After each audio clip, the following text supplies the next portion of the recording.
Hi, 5 minutes with doctor Sathya. இன்னைக்கு தற்புகழ்ச்சி, self pricing R posting, ரொம்ப இன்ட்ரெஸ்டிங்கான டாபிக். பார்க்கலாம். புகழ்ச்சின்னா என்ன? எல்லாருக்கும் நல்லா தெரியும்ல.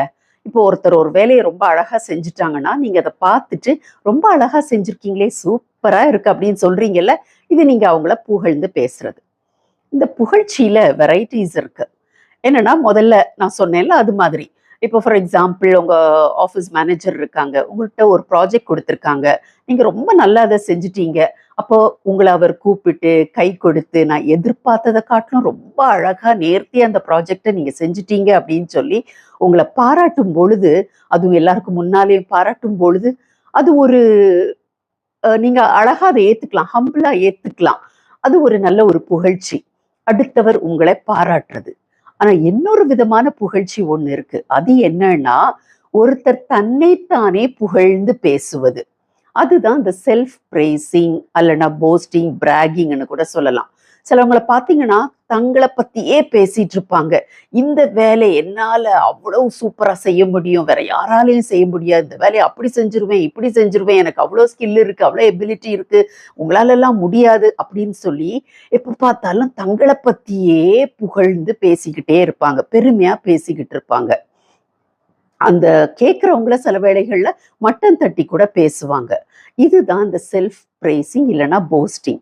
இது இப்படி பேசி பேசி ஒரு லெவல் அப்படி மேலே போகும் பொழுது அந்த பேச்சுல ஒரு அகங்காரம், ஒரு தற்பெருமை, கர்வம் எல்லாம் வந்துடும். அது அந்த மாதிரி ஒரு லெவலுக்கு வரும் பொழுது பார்த்தீங்கன்னா ஒரு ஓவர் கான்ஃபிடென்ஸ் வரும். இந்த தற்புகழ்ச்சியினால வரக்கூடிய ஓவர் கான்ஃபிடென்ஸ், அப்புறம் பெருமை, கர்வம், இது எல்லாத்துக்கும் ஆங்கிலத்தில் ஹியூப்ரிஸ் அப்படின்னு சொல்லி ஒரு வார்த்தை பயன்படுத்துகிறாங்க.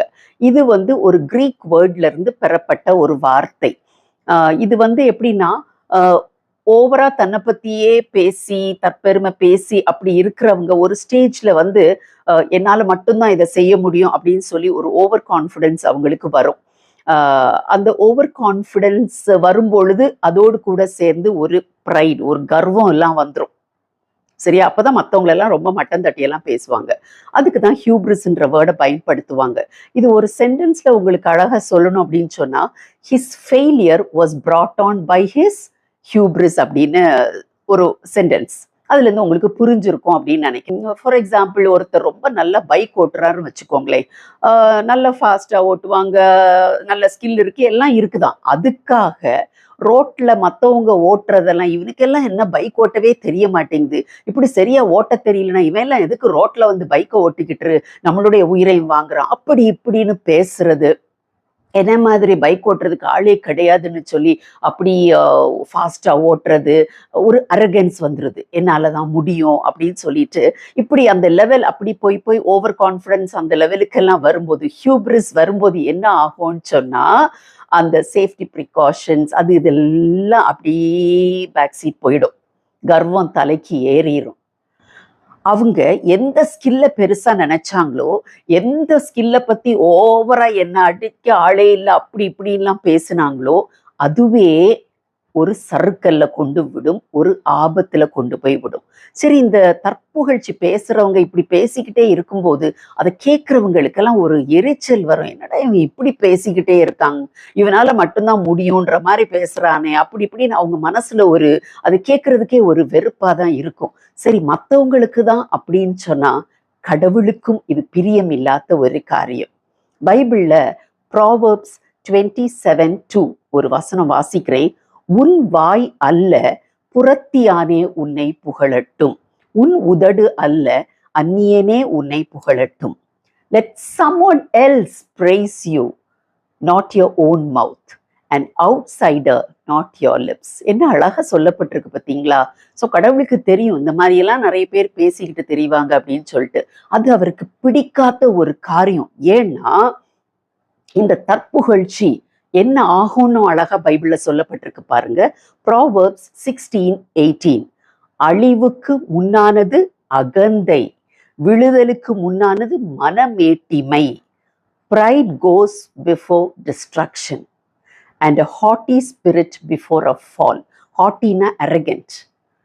ஒரு தற்புகழ்ச்சி, ஒரு அரகன்ஸ் கொண்டு வருது பார்த்தீங்களா? அது மாதிரி ஒரு ப்ரைட், கர்வம், என்னால மட்டும்தான் முடியும்.